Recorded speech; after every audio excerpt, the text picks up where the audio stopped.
Toledo Rocket football team in that mid-season, midweek MAC grind. UT topped Kent State last Tuesday night, in action this Wednesday against Northern Illinois in their final contest of the season at the Glass Bowl. Now, if you're keeping track, the Rockets have 2 MAC losses, one to Ball State and another to Bowling Green. Now, believe it or not, they're still in the running for the MAC West crown, but they'll need a win on Wednesday to stay in contention. On the other hand, the Huskies come into this game 3-6, 2-3 in MAC play, needing a big win to keep their bowl chances alive for the 3rd straight season.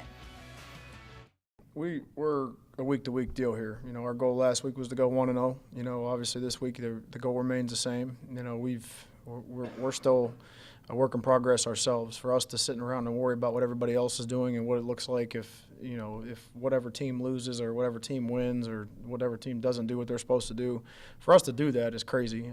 We have a very tough stretch of football games here. We're going to play the top 3 defenses statistically in our conference the next 3 weeks. You know, we're going to play a team that was in the conference championship, both teams that were in the conference championship game last year, a team that's historically been in the MAC championship game here, you know, and a team that's just playing as good as anybody in Central Michigan at the end of the year here. So we got really 3 tough weeks ahead of us. For us to worry about anybody else and not ourselves, I think would be foolish. Northern's a great team. Always compete. They always give us their best, you know. And like you said, for it's like a rivalry week, you know what I'm saying? They always give us our best. They always give us their best. We always come with our best. And I think that's what we should expect. Always have to expect it, especially knowing who they are and knowing the history of that program and what they bring and how they come together and can play. Yeah, they took a tough loss, but Toledo has taken tough losses too. So in order for us to keep going, Toledo keep going and doing what we got to do, we got to prepare the same way.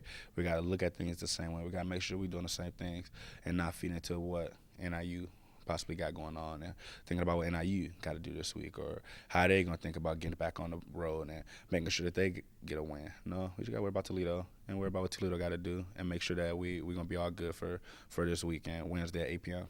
The best time of the year, by far. You know, this is what you play for. This is where, you know, really gets really competitive and really, like I said, it finds out really where your program's at and what you're about. So I'm excited to watch our guys go. You know, this isn't non-conference football anymore. This is conference games. This is the last home win. We're going to go play 2 more of them on the road, and you know, obviously in a day and age where 6 wins in a bowl game, you know, that's probably not. That's leaving your fate up to somebody else, and we don't want to be in that position. So, a couple really tough games here ahead of us, and this one to start out with. So, take this thing one at a time, and like I said, really go play with great effort. And I think we'll be in a position where we want to be.